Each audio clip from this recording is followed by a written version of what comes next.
Hello മക്കളെ, അപ്പോൾ നമ്മളിതാ നമ്മുടെ ടുവേർഡ്സ് 100-fold yield എന്ന് പറയുന്ന ചാപ്റ്റർ വളരെ കുറച്ച് സമയം കൊണ്ട് ഒരു 30 minutes കൊണ്ട് നമുക്ക് ഫുൾ സെറ്റാക്കാൻ വേണ്ടി പോവുകയാണ്. അപ്പോൾ ഈ ഒരു വീഡിയോ എൻ്റെ മക്കൾ കംപ്ലീറ്റ് കണ്ടു കഴിഞ്ഞാൽ നിങ്ങൾക്ക് ഈ ചാപ്റ്റർ ഫുള്ളായിട്ടൊരു റിവിഷൻ കിട്ടുന്നതായിരിക്കും. അപ്പോൾ വീഡിയോ കംപ്ലീറ്റ് ആയിട്ട് കാണാം. ഓക്കെ, അപ്പോൾ നമ്മൾ നോക്കാൻ പോകുന്ന ചാപ്റ്ററാണ് ടുവേർഡ്സ് 100-fold yield അല്ലേ, വിളയിക്കാം 100 മേനി. അപ്പോൾ ഈ ഒരു ചാപ്റ്റർ നമുക്ക് സെറ്റാക്കി എടുക്കാം. കുറച്ച് നേരം മിസ്സിൻ്റെ കൂടെ ഒന്ന് നിന്ന് കഴിഞ്ഞാൽ നമുക്ക് അടിപൊളിയായിട്ട് ഈ ഒരു ചാപ്റ്റർ മിസ് നിങ്ങൾക്ക് സിമ്പിൾ ആക്കിയിട്ട് തരുന്നുണ്ടാകും. അപ്പോൾ എൻ്റെ മക്കളെല്ലാവരും നല്ല പോലെ തന്നെ ശ്രദ്ധിച്ചിരിക്കാം. ഓക്കെ, അപ്പോൾ ആദ്യം തന്നെ നമുക്കിതാ ഇവിടെ ഒരു കുട്ടി ഇങ്ങനെ ഇവിടെ ഇരുന്നിട്ട് ചെടി നട്ടുകൊണ്ടിരിക്കുകയാണ് അല്ലേ. അപ്പോൾ നമുക്ക് എല്ലാവർക്കും ഒരു ചെടി നടുമ്പോൾ നമ്മുടെ മനസ്സിൽ എന്താ ഉണ്ടാവുക, നമുക്ക് ഏറ്റവും നല്ല അല്ലേ, ഇപ്പോൾ നമ്മളിപ്പോൾ ഒരു മാമ്പഴം കിട്ടുന്നതൊക്കെയാണ്, അല്ലെങ്കിൽ ഒരു പഴമാണ്, ഒരു ആപ്പിളാണ്, എന്താണെങ്കിലും നമുക്ക് ഏറ്റവും നല്ലത് കിട്ടണം എന്നല്ലേ നമുക്ക് ആഗ്രഹം ഉണ്ടാവുക. നല്ല മധുരമുള്ള കുറേ മാംഗോസ് എത്രയും പെട്ടെന്ന് കിട്ടണം എന്നാണ് നമുക്ക് ആഗ്രഹം ഉണ്ടാവുക അല്ലേ. അപ്പോൾ അതേപോലെ നമുക്ക് പെട്ടെന്ന് ചെടി കിട്ടണമെന്നുണ്ടെങ്കിൽ അല്ലേ, അതിനകത്ത് വിളവ് കിട്ടണമെന്നുണ്ടെങ്കിൽ നമ്മൾ എന്തൊക്കെ കാര്യങ്ങൾ ശ്രദ്ധിക്കണം? വെറുതെ കുഴിച്ചിട്ട് അങ്ങോട്ട് പോയാൽ മതിയോ? പറ്റില്ല അല്ലേ. നമ്മൾ എന്തൊക്കെ കാര്യങ്ങളാണ് നോക്കണേ? നല്ല വളക്കൂറുള്ള മണ്ണാണോ നോക്കണം. പിന്നെ നമ്മൾ എന്ത് ചെയ്യണം? ഫേവറബിൾ ക്ലൈമറ്റ് ആണോ എന്നല്ലേ. ചില ചെടികൾ നല്ല ചൂട് കാലത്തായിരിക്കും വളരെ, ചില ചെടികൾ മഴക്കാലത്തായിരിക്കും. അപ്പോൾ അതിനെ ക്ലൈമറ്റ് അതിനെ ഫേവറബിൾ ആണോ നോക്കണം. പിന്നെ നമ്മൾ നടാൻ വേണ്ടി എടുത്തിട്ടുള്ള വിത്ത്, ആ പ്ലാന്റിങ് മെറ്റീരിയൽ നല്ലതാണോ നോക്കണം അല്ലേ. അതേപോലെ തന്നെ അതിന് കീടബാധയൊന്നും ഇല്ലാതെ നമ്മൾ പ്രൊട്ടക്റ്റ് ചെയ്യണം. നമ്മൾ ഈ പറഞ്ഞ കാര്യങ്ങളെല്ലാം നോക്കി, പക്ഷേ അതിന് കീടബാധ ഏറ്റാലോ, അതായത് പെസ്റ്റ് ഇൻഫെസ്റ്റേഷൻ വന്നു കഴിഞ്ഞാൽ പിന്നെ അതിൽ നിന്ന് നമുക്ക് നല്ല വിളകളൊന്നും കിട്ടില്ല അല്ലേ. അപ്പോൾ നമ്മുടെ ഫസ്റ്റ് നമ്മൾ നോക്കാൻ വേണ്ടി പോകുന്നത് എങ്ങനെയാണ് നമ്മളൊരു ക്വാളിറ്റി സീഡ് സെലക്ട് ചെയ്യുക. അത് ഇമ്പോർട്ടൻ്റ് ആണല്ലേ. അതായത് നല്ല സീഡിൽ നിന്നാണ് നമുക്ക് എന്ത് കിട്ടാൻ വേണ്ടി പോണേ, നല്ല ചെടി കിട്ടാൻ വേണ്ടി പോകുന്നത്. അപ്പോൾ ഒരു ക്വാളിറ്റി സീഡ് എങ്ങനെ സെലക്ട് ചെയ്യാമെന്നാണ് നമ്മൾ ആദ്യം നോക്കുന്നത്. അപ്പോൾ അതിന് വേണ്ടിയിട്ട് നമ്മൾ എന്താ ചെയ്യുക? അപ്പോൾ ഇവിടെ 2 ഓപ്ഷൻസ് മിസ് തരികയാണ്. ഒന്നിൻ്റെ അകത്ത് നിറയെ ഫ്രൂട്ട്സ് ഉണ്ടാവുന്നുണ്ട്, ഒന്നിൻ്റെ അകത്ത് തീരെ ഉണ്ടാവുന്നില്ല. ഇതിൽ ഏതിൽ നിന്നാണ് നിങ്ങൾ വിത്തെടുക്കുക? തീർച്ചയായിട്ടും നമ്മളെല്ലാവരും എന്തെടുക്കും? ഏറ്റവും കൂടുതൽ നമുക്ക് വിളവുള്ളതിൽ നിന്നാണ് നമ്മൾ വിത്ത് സെലക്ട് ചെയ്യുക. പിന്നെ നിങ്ങളിവിടെ നോക്കിക്കഴിഞ്ഞാൽ 3 സ്റ്റേജ് ലൈഫ്. ഇതതിൻ്റെ ഏർലി സ്റ്റേജ്, ഇതതിൻ്റെ മിഡ് സ്റ്റേജ്, ഇതതിൻ്റെ ലാസ്റ്റ് സ്റ്റേജ്. ഇത് ചെറുതാണ്, ഇത് വയസ്സായി, മറ്റേത് മിഡിലാണ്. അപ്പോൾ നമ്മൾ വിത്ത് സെലക്ട് ചെയ്യുമ്പം ഏകദേശം അതിൻ്റെ മധ്യ കാലഘട്ടത്തിൽ വെച്ച് വിത്ത് സെലക്ട് ചെയ്താലാണ് ഏറ്റവും ക്വാളിറ്റിയുള്ള വിത്തുകൾ കിട്ടുക. പിന്നെ അസുഖങ്ങളൊന്നും ഇല്ലാത്ത നല്ല ഹെൽത്തി പ്ലാന്റ് ആണോ നമ്മൾ നോക്കണം. ഓക്കെ, അതേപോലെ തന്നെ വിത്ത് സെലക്ട് ചെയ്യുമ്പോൾ പൊട്ടിയതൊന്നും എടുക്കാതെ പകരം നമ്മളൊരു ഹോൾ സീഡ് തന്നെ എടുക്കാൻ നോക്കുക. ബ്രോക്കൺ ആയതോ ക്രഷ് ആയതോ ഒന്നും എടുക്കരുത്. പിന്നെ നല്ല ഹൈ ഹീൽഡ് കിട്ടുന്നതായിരിക്കണം. പിന്നെ ഡിസീസസ് ഒന്നും ഇല്ലാത്തത് എടുക്കണം. പിന്നെ ഹെൽത്തിയർ പ്ലാന്റ് എന്ന് എടുക്കണം. അതേപോലെ തന്നെ മിഡിൽ ഓഫ് ദ സൈക്കിൾ അല്ലേ, മിഡിൽ ഓഫ് ദ ലൈഫ് സ്പാനിന് വേണം നമ്മൾ എന്ത് ചെയ്യാൻ വേണ്ടിയിട്ട്? സീഡ് എടുക്കാൻ വേണ്ടിയിട്ട്. അപ്പോൾ സീഡ് എടുക്കുമ്പം ഈ കാര്യങ്ങളൊക്കെയാണ് നമ്മൾ എന്ത് ചെയ്യേണ്ടത്, ശ്രദ്ധിക്കേണ്ടത്. ഇതിൽ പറയുന്ന ഇമ്പോർട്ടൻ്റ് ആയിട്ടുള്ള ഭാഗങ്ങളാണ് ഈ ഒരു ചാപ്റ്ററിലുള്ളതാണ് ഇതിനകത്ത് ഇൻക്ലൂഡ് ചെയ്തിട്ടുള്ളത്. അപ്പോൾ ഇത് ശ്രദ്ധിച്ച് നോക്കുക കേട്ടോ. ഓക്കെ, പിന്നെ നമുക്ക് നോക്കാനുള്ളതാണ് വെജിറ്റേറ്റീവ് പ്രൊപ്പഗേഷനും സെക്ഷുവൽ റീപ്രൊഡക്ഷനും. എന്താണ് രണ്ടും തമ്മിലുള്ള വ്യത്യാസം? അപ്പോൾ മക്കളെ, വെജിറ്റേറ്റീവ് പ്രൊപ്പഗേഷൻ എന്ന് പറഞ്ഞാൽ ഇത്രയേ ഉള്ളൂ. പ്ലാന്റ്സിന് വെജിറ്റേറ്റീവ് പാർട്സും ഉണ്ട്, റീപ്രൊഡക്റ്റീവ് പാർട്സും ഉണ്ട്. അപ്പോൾ അതിൽ വെജിറ്റേറ്റീവ് പാർട്സ് ആണ് നമ്മുടെ root, stem, leaf, underground stem ഉണ്ട്, ഭൂകാണ്ഡം എന്നൊക്കെ നമ്മൾ പറയും. ഇതൊക്കെ അതിൻ്റെ വെജിറ്റേറ്റീവ് പാർട്സ് ആണ്. അല്ലെങ്കിൽ നമ്മൾ പറയും എന്താ പറയുക, എന്താ പറയുന്നത്, സസ്യത്തിൻ്റെ കായിക ഭാഗങ്ങൾ എന്ന് പറയും. കായിക ഭാഗങ്ങളല്ല, കായിക ഭാഗങ്ങൾ എന്ന് പറയും. അപ്പോൾ ഈ കായിക ഭാഗങ്ങളായിട്ടുള്ള വേര്, തണ്ട്, ഇല, ഭൂകാണ്ഡം ഇവയിൽ നിന്ന് പുതിയൊരു ചെടി ഉണ്ടാക്കുന്നതിനെയാണ് നമ്മൾ എന്ത് പറയുന്നത്? കായിക പ്രജനനം അല്ലെങ്കിൽ വെജിറ്റേറ്റീവ് പ്രൊപ്പഗേഷൻ. അപ്പോൾ വെജിറ്റേറ്റീവ് പാർട്സ് ഉപയോഗിച്ച് പുതിയ ചെടി ഉണ്ടാക്കുന്നത് വെജിറ്റേറ്റീവ് പ്രൊപ്പഗേഷൻ, അല്ലെങ്കിൽ കായിക ഭാഗങ്ങൾ ഉപയോഗിച്ച് പുതിയ ചെടി ഉണ്ടാക്കുന്നത് കായിക പ്രജനനം. സിമ്പിൾ. അപ്പോൾ ഇവിടെ 2 പാരൻസോ 2 ചെടികളോ ഇല്ല, 2 ആൾക്കാരുടെ കോമ്പിനേഷൻ ഇല്ല, ഫെർട്ടിലൈസേഷൻ ഒന്നും ഇല്ലാത്തത് കൊണ്ട് തന്നെ ഇതിനെ നമുക്ക് എന്ത് പറയാം? സെക്ഷുവൽ റീപ്രൊഡക്ഷൻ അല്ലെങ്കിൽ അലൈംഗിക പ്രത്യുൽപാദനം എന്ന് പറയാം. കാരണം ഇവിടെ ഒരൊറ്റ ചെടിയിൽ നിന്നാണ് ഒരു പുതിയ ചെടി ഉണ്ടാക്കുന്നത്. അപ്പോൾ അതിന് എക്സാമ്പിൾസ് ഇതാ നമ്മൾ ടെക്സ്റ്റ് ബുക്കിൽ തന്നെ കൊടുത്തിട്ടുണ്ട്. കറി ലീഫ്, നമ്മുടെ കറിവേപ്പ്, നമുക്ക് വേരിൽ നിന്ന് പുതിയ ചെടികൾ ഉണ്ടാക്കാം. ഇത് നമുക്ക് സീഡിൽ നിന്നും കിട്ടും കേട്ടോ, സീഡിൽ നിന്നും കിട്ടും, റൂട്ടിൽ നിന്നും കിട്ടും. ആൻഡ് ജിഞ്ചർ പ്ലാന്റ് നോക്കിക്കഴിഞ്ഞാൽ ഭൂകാണ്ഡം, അതിന് അണ്ടർഗ്രൗണ്ട് സ്റ്റെമ്മിൽ നിന്നാണ് നമുക്ക് എന്ത് കിട്ടുന്നത്? പുതിയ ചെടി കിട്ടുന്നത് അണ്ടർഗ്രൗണ്ട് സ്റ്റെമ്മാണ്. പക്ഷേ നമ്മുടെ ബ്രയോഫില്ലം അഥവാ ഇലമുളച്ചി, അതിൻ്റെ പേര് തന്നെ നോക്കിക്കേ, ഇലയിൽ നിന്നാണ് പുതിയത് മുളയ്ക്കുന്നത്. അപ്പോൾ ലീഫിൽ നിന്നാണ് പുതിയ ചെടി ഉണ്ടാവുന്നത്. ഇനി പെപ്പർ നോക്കിക്കഴിഞ്ഞാൽ സ്റ്റെം അഥവാ തണ്ടിൽ നിന്നാണ് പുതിയ ചെടി ഉണ്ടാവുന്നത്. ഇതുകൂടാതെ നമുക്ക് വേറെയും എക്സാമ്പിൾസ് പറയാം. നമ്മുടെ സ്റ്റെമ്മിൽ നിന്നുണ്ടാകുന്നതാണ് നമ്മുടെ റോസാപ്പൂവൊക്കെ. റോസിനൊക്കെ എന്താ ചെയ്യുക? അപ്പോൾ തൊട്ടടുത്ത വീട്ടിലൊരു നല്ല റോസാപ്പൂ കണ്ടു കഴിഞ്ഞാൽ അമ്മ നൈസായിട്ട് അവിടെ നിന്നൊരു കമ്പ് കുറച്ച് കൊണ്ടുവരും അല്ലേ. അപ്പോൾ നമ്മുടെ ചെടിച്ചട്ടിയിൽ കുഴിച്ചിട്ട് കഴിഞ്ഞ് വെള്ളമൊക്കെ കൊടുത്തു കഴിഞ്ഞാൽ ഇവിടെ പുതിയ ചെടി കിട്ടും.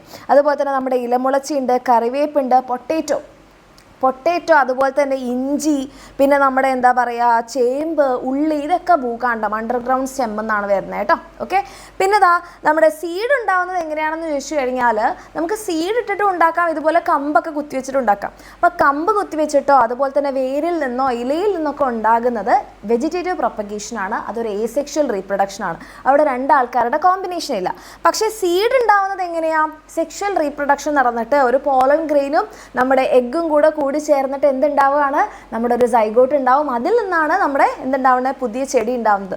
സോ സീഡ് ഫോം ചെയ്യുന്നുണ്ടെങ്കിൽ അവിടെ എന്ത് നടന്നിട്ടുണ്ട്? Sexual reproduction നടന്നിട്ടുണ്ടാവും. ഓക്കെ, പിന്നെ നമ്മുടെ താമസം ഇവിടെ ടേബിളിൻ്റെ അകത്ത് നിങ്ങൾക്ക് ഏതൊക്കെയാണ് സീഡിൽ നിന്ന് ഉണ്ടാവുന്നത്, ഏതൊക്കെയാണ് സ്റ്റെമ്മിൽ നിന്ന് ഉണ്ടാവുന്നത്, ഏതൊക്കെയാണ് ഇലയിൽ നിന്ന്, ഏതൊക്കെയാണ് റൂട്ടിൽ നിന്ന്, ഏതൊക്കെയാണ് അണ്ടർഗ്രൗണ്ട് സ്റ്റെമ്മിൽ നിന്നൊക്കെ ഇവിടെ കൊടുത്തിട്ടുണ്ട്. വിത്തിൽ നിന്നാണ് നമ്മുടെ ലേഡീസ് ഫിംഗർ, വെണ്ടയ്ക്ക, വെള്ളരി, വെള്ളരിയല്ല കേട്ടോ, വെള്ളരിയാണ്, വെള്ളരി, അതുപോലെ തന്നെ തെങ്ങ്, ചീര, പ്ലാവ്, മഹാഗണിയൊക്കെ ഉണ്ടാവുന്നത്. മുരിങ്ങ, കുരുമുളക്, റോസ്, മുല്ല, ചെമ്പരത്തി, ഇതൊക്കെ തണ്ട് കുത്തിവെച്ചിട്ടുണ്ടാവുന്നതാ. പിന്നെ നമ്മുടെ ഇലമുളച്ചി, ഇലമുളച്ചി, പിന്നെ നിശാഗന്ധി, നിലപ്പന, ബിഗോണിയ, ഇതൊക്കെ എന്താണ്? നമ്മുടെ ലീഫിൽ നിന്നുണ്ടാവുന്ന. വേരിൽ നിന്നാണ് നമ്മുടെ കറി ലീഫിനെ നിങ്ങൾക്ക് 2 സ്ഥലത്തും കാണാം കേട്ടോ. ഈ സീഡിൽ നിന്ന് നമുക്ക് കറി ലീഫ് ഉണ്ടാവും. ഓക്കെ, പിന്നെ നമ്മുടെ കായം, പിന്നെ നമ്മുടെ ചന്ദനം, ബ്രെഡ് ഫ്രൂട്ട്, ആഞ്ഞിലി, ഇതൊക്കെ വേരിൽ നിന്ന് ഉണ്ടാവുന്നതാണ്. അണ്ടർഗ്രൗണ്ട് സ്റ്റെം എന്ന് പറയുമ്പോൾ ജിഞ്ചറാണ് ഇഞ്ചി, പിന്നെ മഞ്ഞൾ, പൊട്ടേറ്റോ, ഇതൊക്കെ നോക്കാം. ഓക്കെ, ഇതിലെവിടെ കുറച്ച് എക്സാമ്പിൾസ് കൊടുത്തിട്ടുണ്ട്. നമ്മുടെ ശീമക്കൊന്ന, മുരിങ്ങ, കറിവേപ്പ്, അതുപോലെ തന്നെ അരിപ്പൂവ്, ഇതൊക്കെ നമുക്ക് എന്താണ്? വെജിറ്റേറ്റീവ് പ്രൊപ്പഗേഷനിലൂടെ ഉണ്ടാകും, സെക്ഷൽ റീപ്രൊഡക്ഷനിലും ഉണ്ടാവും. സെക്ഷൽ റീപ്രൊഡക്ഷനിലൂടെ ഉണ്ടാവും എന്ന് പറഞ്ഞാൽ സീഡിലൂടെ ഉണ്ടാക്കാൻ പറ്റും. പിന്നെ ഈ പറഞ്ഞതുപോലെ കമ്പ്, വേര്, അതൊക്കെ കുത്തിവെച്ച് നമുക്ക് ഉണ്ടാക്കാൻ പറ്റും. ഓക്കെ, അപ്പോൾ വെജിറ്റേറ്റീവ് പ്രൊപ്പഗേഷൻ എന്താണെന്നും സെക്ഷൽ റീപ്രൊഡക്ഷനിലൂടെ ഉണ്ടാകുന്നത് എന്താണെന്നും തമ്മിലുള്ള വ്യത്യാസം മനസ്സിലായില്ലേ? റെഡി അല്ലേ? ഓക്കെ, ഇനി അടുത്തതാണ് മക്കളെ നമുക്ക് ഡിഫറെൻറ്റ് രീതിയിൽ, അതായത് പെട്ടെന്നൊരു ചെടി ഉണ്ടാക്കിയെടുക്കണം അല്ലേ? പെട്ടെന്ന് ചെടി ഉണ്ടാക്കുക എന്ന് പറഞ്ഞാൽ ഇപ്പോൾ ഒരു സീഡ് കുഴിച്ചിട്ട് അതിൽ നിന്നൊരു ചെടി വന്ന് അതിൻ്റെ റീപ്രൊഡക്ഷൻ്റെ ഏജ് എത്തി, അത് റീപ്രൊഡ്യൂസ് ചെയ്ത് പുതിയ വിത്ത് ഉണ്ടായി, അത് ഉണ്ടാകുമ്പോഴേക്കും കുറേ സമയം എടുക്കും. അപ്പം നമ്മൾ അതിന് വേണ്ടിയിട്ട് ചെയ്യുന്ന ഒരു മെത്തേഡാണ് ലെയറിങ്. ലെയറിങ് എന്ന് പറഞ്ഞാൽ ഫുള്ളി മെച്യൂർഡ് ആയിട്ടുള്ള ഒരു പ്ലാന്റിൽ നിന്ന് നമുക്ക് പെട്ടെന്നൊരു ഫ്രൂട്ട് കിട്ടണം. ഓക്കെ, അപ്പോൾ നമ്മൾ ആ ഒരു മെച്യൂർ ആയിട്ടുള്ള പ്ലാന്റിന് അതിൻ്റെ സ്റ്റെമ്മിൽ നമ്മൾ എന്തുണ്ടാക്കുക? വേര് മുളപ്പിക്കുകയാണ്. എന്നിട്ട് ആ വേര് മുളച്ച് കഴിഞ്ഞാൽ ആ ചെടീനെ അവിടുന്ന് മുറിച്ചിട്ട് വേറൊരു സ്ഥലത്ത് കുഴിച്ചിട്ട് കഴിഞ്ഞാൽ നമുക്ക് പെട്ടെന്ന് ഫ്രൂട്ടിങ് നടക്കും. ഓക്കെ, അപ്പോൾ പാരൻ്റ് പ്ലാന്റ്, മാതൃസസ്യത്തിൽ വേര് മുളപ്പിക്കുന്ന രീതി തന്നെയാണ് നമ്മൾ ലെയറിങ് എന്ന് പറയുക. 2 തരത്തിലുള്ള ലെയറിങ് ഉണ്ട്. എയർ ലെയറിങ് ഉണ്ട്, സെർപ്പൻറ്റൈൻ ലെയറിങ് ഉണ്ട്. നമ്മളിവിടെ നോക്കുന്നത് എയർ ലെയറിങ് ആണ്. സെർപ്പൻറ്റൈൻ ലെയറിങ്ങിനെ കുറിച്ച് ചെറുതായിട്ട് നിങ്ങൾക്ക് പറയുന്നുണ്ട്. ഓക്കെ, അപ്പോൾ layering is the practice of producing plantlets by cutting and planting the stem of a mother plant after generating root. Okay, ഒരു മാതൃസസ്യത്തിൽ വേര് മുളപ്പിച്ചതിന് ശേഷം അതിൻ്റെ തണ്ടിന് നമ്മൾ കുഴിച്ചിടുന്നതിനെയാണ് നമ്മൾ എന്ത് പറയുന്നത്? ലെയറിംഗ് എന്ന് പറയുന്നത്. ഇത് ആരിലൊക്കെ ചെയ്യുന്ന എക്സാമിന് ചോദിക്കുക കേട്ടോ. നമ്മുടെ ഗോവ, പേരയ്ക്ക, സപ്പോട്ട, ജാമ്പയ്ക്ക, നമ്മുടെ ആൽമണ്ട്, ഫിഗ്, ഓക്കെ, ഇതിനൊക്കെ നമുക്ക് എന്ത് ചെയ്യാം? ഇതേപോലെ എയർ ലെയറിങ് ചെയ്യാം. എയർ ലെയറിങ് ചെയ്യുന്നതിൻ്റെ സ്റ്റെപ്സ് ഉണ്ട്. അപ്പോൾ ആദ്യം നമ്മുടെ പാരന്റ് പ്ലാന്റ് എടുക്കാം. അതിൻ്റെ മെയിൻ ബ്രാഞ്ച്, സബ് ബ്രാഞ്ചസ് എടുക്കാതെ മെയിൻ ബ്രാഞ്ചിൽ നിന്ന് എന്ത് ചെയ്യാം? ഒരു ചെറിയ പെൻസിൽ കഷ്ണം പോലത്തെ ഒരു ഭാഗം നമ്മൾ എന്ത് ചെയ്യാം? അതിൻ്റെ പുറന്തൊലി കട്ട് ചെയ്തെടുക്കാം. പെൻസിലിൻ്റെ വലുപ്പത്തിൽ നമുക്ക് അതിൻ്റെ ഉൾഭാഗം കിട്ടണം. പുറന്തൊലി നമ്മൾ കട്ട് ചെയ്തെടുക്കുന്നു. എന്നിട്ട് ഈ കട്ട് ചെയ്ത ഭാഗം ഇല്ലേ മക്കളെ, ഈ കട്ട് ചെയ്ത ഭാഗത്ത് നമ്മൾ മണ്ണ്, ചകിരിച്ചോറ്, കോക്കോപ്പീറ്റ്, അതുപോലെ തന്നെ അതിനകത്ത് ചാണകപ്പൊടിയൊക്കെ കൂടി മിക്സ് ആക്കിയിട്ട് നമ്മൾ എന്ത് ചെയ്യുക? ഇവിടെ ഇങ്ങനെ ഒട്ടിച്ച് വെക്കാം. എന്നിട്ട് അതിനെ പോളിത്തീൻ, ഒരു പ്ലാസ്റ്റിക് കവർ കൊണ്ട് നല്ലപോലെ കവർ ചെയ്ത് വെക്കുക. ആവശ്യത്തിന് വേണമെങ്കിൽ നനയ്ക്കാം. എന്നിട്ട് കുറച്ച് മാസങ്ങൾ കഴിഞ്ഞ് നോക്കിക്കഴിഞ്ഞാൽ നമുക്കിവിടെ വേര് മുളച്ചത് കാണാൻ പറ്റും. അപ്പോൾ വേര് മുളച്ച് കഴിഞ്ഞാൽ ഈ ഭാഗം മുറിച്ചിട്ട് നമുക്ക് കൊണ്ടുപോയി കുഴിച്ചിടാം. പണി കഴിഞ്ഞു. ഓക്കെ, അപ്പോൾ സ്റ്റെപ്പ് ഇവിടെ കൊടുത്തിട്ടുണ്ട്. Select a pencil size stem of the mother plant. Better to select it from the main stem select ചെയ്യാം. എന്നിട്ട് അത് നമ്മളൊരു 2-3 സെൻറ്റിമീറ്റർ ലെങ്ത്തിൽ അതിനെ സർക്കുലർ ഷേപ്പിൽ കട്ട് ചെയ്ത് അതിൻ്റെ പുറന്തൊലി കളയാം. അപ്ലൈ സ്ലൈറ്റ്ലി വെറ്റ് മിക്സ്ചർ, കുറച്ച് നനഞ്ഞ കോക്കോപീറ്റ്, സോയിൽ, കൗഡങ് പൗഡർ, ചാണകപ്പൊടി മിക്സ് ചെയ്തിട്ട് ആ ഭാഗത്തിന് കവർ ചെയ്യാം. ഇത് നല്ലപോലെ പോളിത്തീൻ കവർ വെച്ചിട്ട് കവർ ചെയ്തതിന് ശേഷം നമുക്ക് എന്ത് ചെയ്യാൻ വേണ്ടിയിട്ട് പറ്റും? അവിടെ റൂട്ട് വരുന്നത് കാണാൻ വേണ്ടി പറ്റും മാസങ്ങൾക്കുള്ളിൽ. അപ്പോൾ ആ ഭാഗം നമ്മൾ കട്ട് ചെയ്തിട്ട് നമുക്ക് കുഴിച്ചിടാം. ചെടി റെഡി.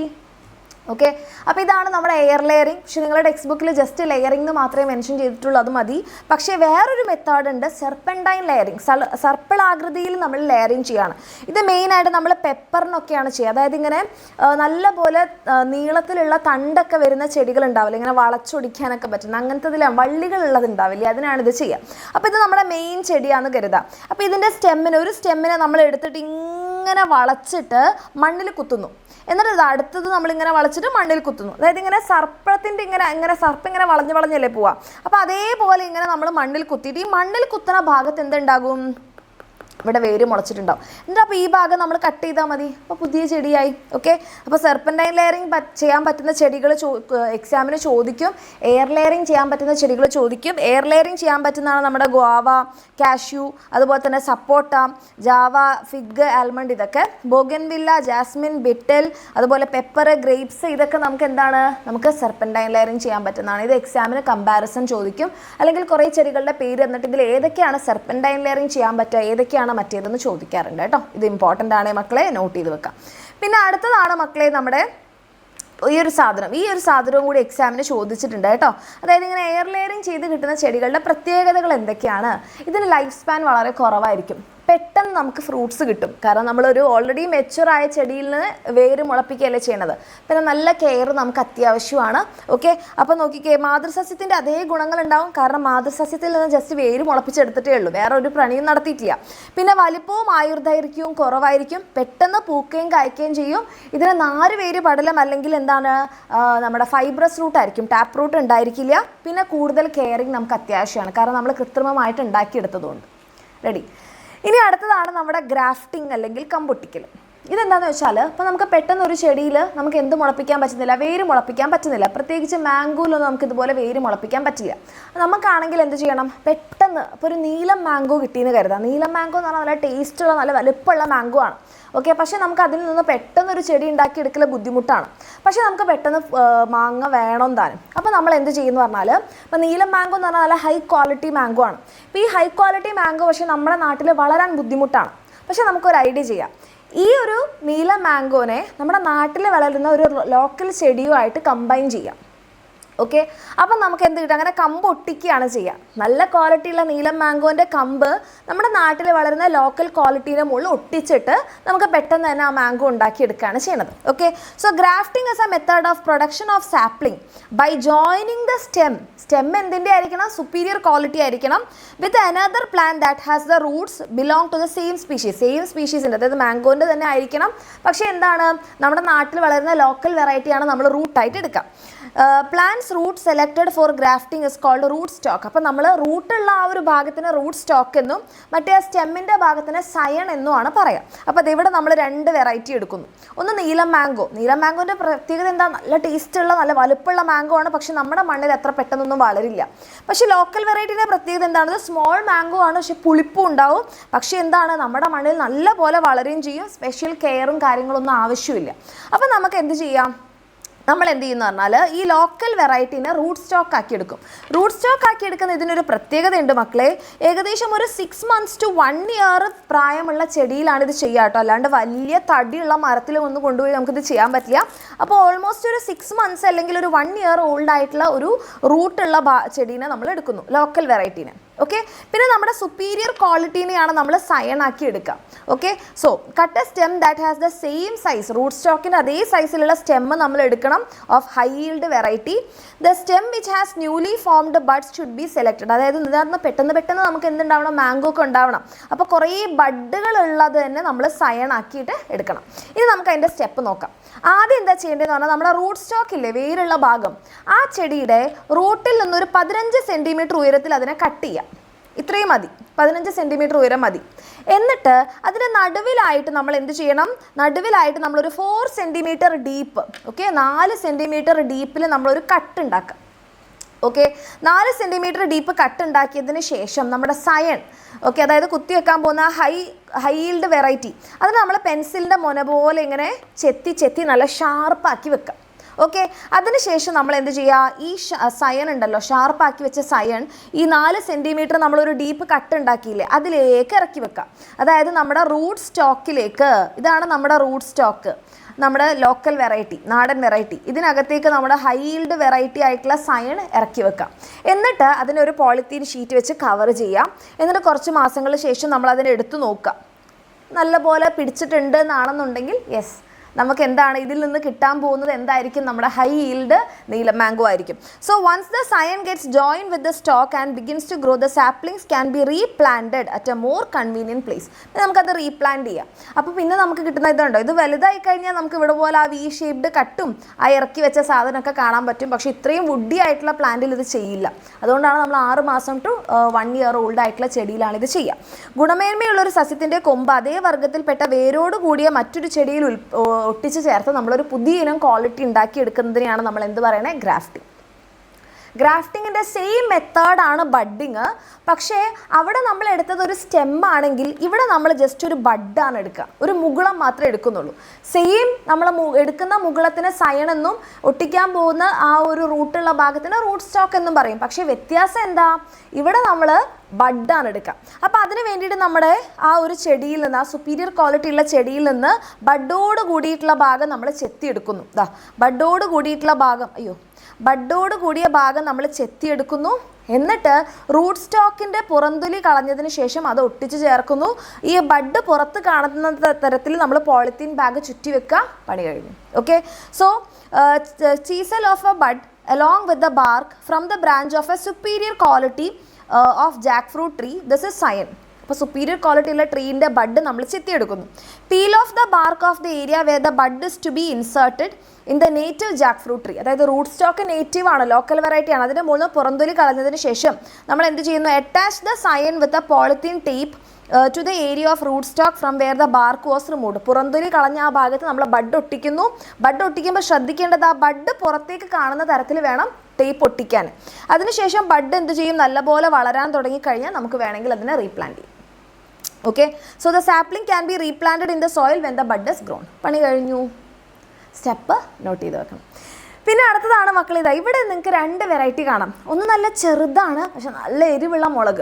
ഇവിടെ നല്ല നീളത്തിലുള്ള മുളക്. നമുക്കിതിന് 2ൻ്റെ ക്വാളിറ്റി കൂടെ കമ്പൈൻ ചെയ്യണം. നീളത്തിലുള്ള എരിവുള്ള മുളക് കിട്ടണം. അപ്പോൾ 2 ക്വാളിറ്റി മിക്സ് ആക്കണമെങ്കിൽ നമുക്ക് അവിടെ ചെയ്യാൻ ഒരേ ഒരു മെത്തേഡേ ഉള്ളൂ, ദാറ്റ് ഈസ് ഹൈബ്രിഡൈസേഷൻ. ഹൈബ്രിഡൈസേഷൻ എന്ന് പറഞ്ഞാൽ സാധാരണ സെൽഫ് പോളിനേഷൻ ഉണ്ട്. നിങ്ങൾ കുഞ്ഞു ക്ലാസ്സിൽ പഠിച്ചിട്ടുണ്ടാവും. ഒരു ചെടിയുടെ പോളൻ ഗ്രെയിൻസ് അതിനകത്തേക്ക് തന്നെ വീഴുന്നത് സെൽഫ് പോളിനേഷൻ. വേറൊരു ചെടീൻ്റെ പോളൻ ഗ്രെയിൻ വേറൊരു ചെടിയിൽ വീഴുന്നത് ക്രോസ് പോളിനേഷൻ. ഓക്കെ, അപ്പോൾ നമ്മൾ ഈ ക്രോസ് പോളിനേഷൻ നേച്ചറിൽ സാധാരണയായിട്ട് നടക്കാറുണ്ട്, സെൽഫ് പോളിനേഷനും നടക്കാറുണ്ട്. പക്ഷെ നമ്മളിത് കൃത്രിമമായിട്ട് ചെയ്യാൻ പോവുക. കാരണം നമുക്ക് ഇഷ്ടമുള്ള 2 ക്വാളിറ്റീസാണ് നമ്മൾ കമ്പൈൻ ചെയ്യാൻ പോണേ. അപ്പോൾ അതിന് വേണ്ടിയിട്ട് നമ്മൾ ആദ്യം ഫീമെയിൽ ആക്കി എടുക്കുന്ന ചെടീൻ്റെ മെയിൽ പാർട്സ് റിമൂവ് ചെയ്യും. അതായത് സ്റ്റേമൻസ് അല്ലെങ്കിൽ നമ്മുടെ കേസരങ്ങൾ കട്ട് ചെയ്ത് കളയും. അതിനുശേഷം അപ്പോൾ കേസരങ്ങളൊക്കെ കട്ട് ചെയ്തിട്ടുള്ള നമ്മുടെ ഫീമെയിൽ പാർട്ട് മാത്രമേ ഇപ്പോൾ ഇവിടെ ഉള്ളൂ. ഇതിൻ്റെ മുകളിൽ വേറെ പോളൻ ഗ്രെയിൻസ് വീഴാതിരിക്കാൻ ഇതിനെ നമ്മളൊരു ബട്ടർ പേപ്പർ വെച്ചിട്ട് കവർ ചെയ്യും.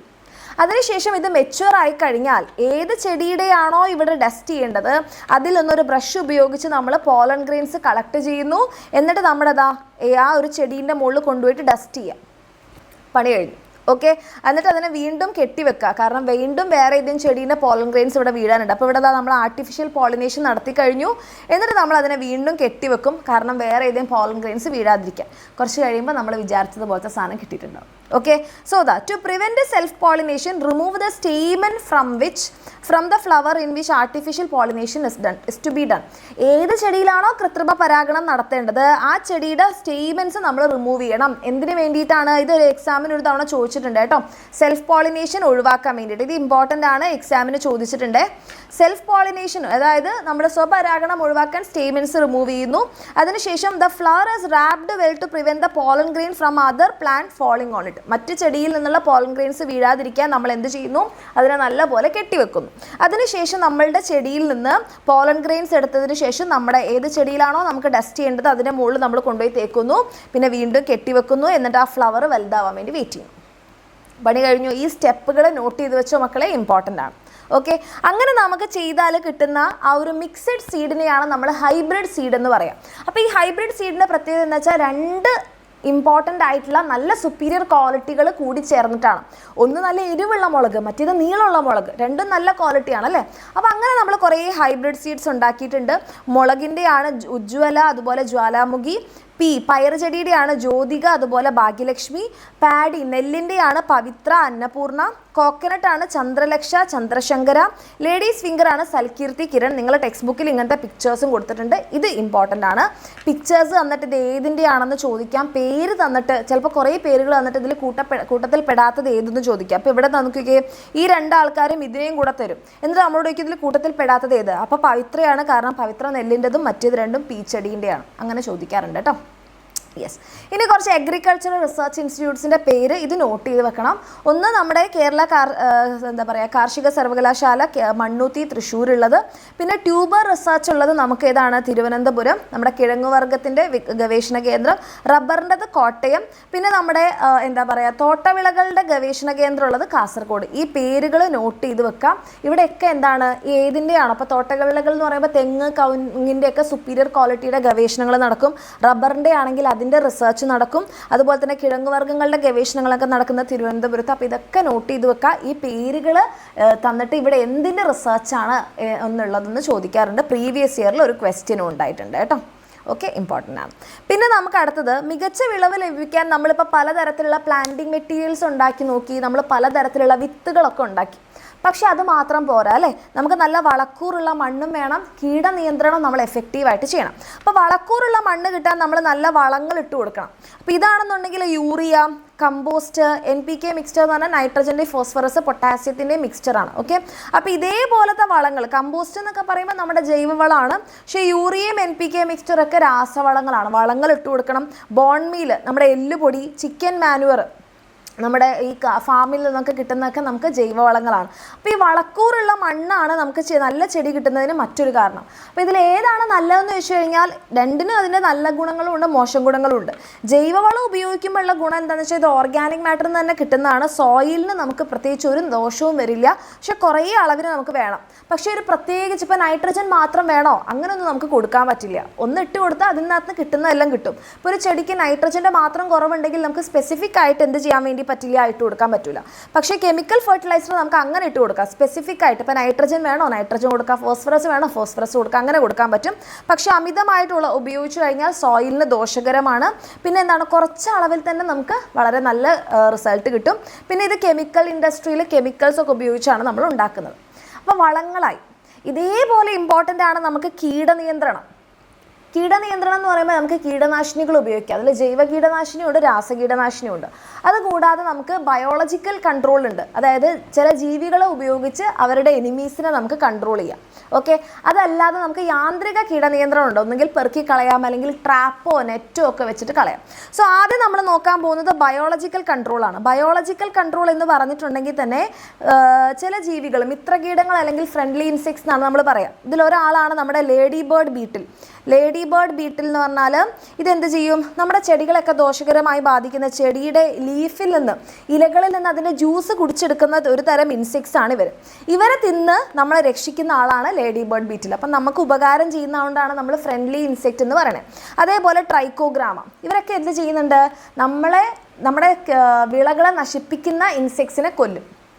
Okay, so lady bug is an insect which eat the pest that gross on plant. Okay, ചെടികളെ നശിപ്പിക്കുന്ന പെസ്റ്റിനെ അവർ കഴിച്ചു കളയും.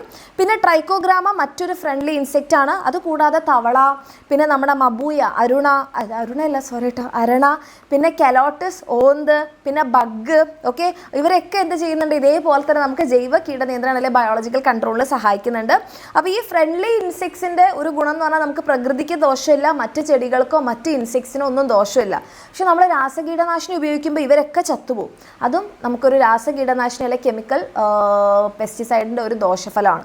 പിന്നെ മെക്കാനിക്കൽ കൺട്രോൾ എന്ന് പറയുമ്പോൾ ഒന്നെങ്കിൽ നമുക്ക് ഇതേപോലെ ട്രാപ്പ് ഉപയോഗിക്കാം.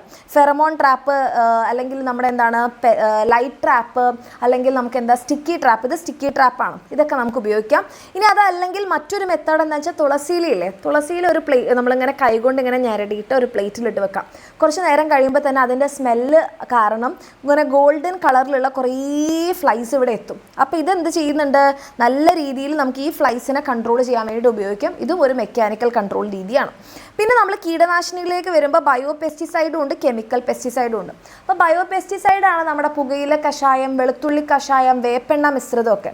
കെമിക്കൽ പെസ്റ്റിസൈഡ് എന്ന് പറയുമ്പോൾ അത് നമ്മൾ കെമിക്കൽസ് ഉപയോഗിച്ചിട്ടുണ്ടാക്കുന്നതാണ്. തീർച്ചയായിട്ടും ഒരു അളവിൽ കൂടിക്കഴിഞ്ഞാൽ നമുക്ക് ദോഷമാണ്. DDT, എൻഡോസൾഫാനൊക്കെ കെമിക്കൽ പെസ്റ്റിസൈഡാണ്. പക്ഷേ ഓർഗാനിക് പെസ്റ്റിസൈഡ് എന്ന് പറഞ്ഞാൽ ഓർഗാനിക് ആയതുകൊണ്ട് തന്നെ നമ്മുടെ ചെടികൾക്കൊന്നും ഒരു ദോഷവുമില്ല. Okay, organic pesticides are comparatively less harmful than chemical pesticide. നമ്മുടെ ടുബാക്കോ ഡിക്കോഷൻ, പുകയില കഷായം, നീം ഓയിൽ എമൾഷൻ, വേപ്പെണ്ണ മിശ്രിതം, ഗാർലിക് കാന്താരി മിക്സ്ചർ, ഇതെല്ലാം കുറച്ച് ഓർഗാനിക് പെസ്റ്റിസൈഡ്സ് ആണ്. അപ്പോൾ പേര് നോട്ട് ചെയ്ത് വെക്കാം. ഇതിൽ ടുബാക്കോ ഡിക്കോക്ഷൻ എങ്ങനെയാണ് ഉണ്ടാക്കേണ്ടതെന്നും പറയുന്നുണ്ട്. ഒരു 100 ഗ്രാം ടുബാക്കോ ഒരു 1/2 ലിറ്റർ വെള്ളത്തിൽ പൊതിർത്തിയിടുക, ഒരു ദിവസം പൊതിർത്തിയിടുക. അതിനുശേഷം ആ വെള്ളം പിഴിഞ്ഞെടുക്കുക.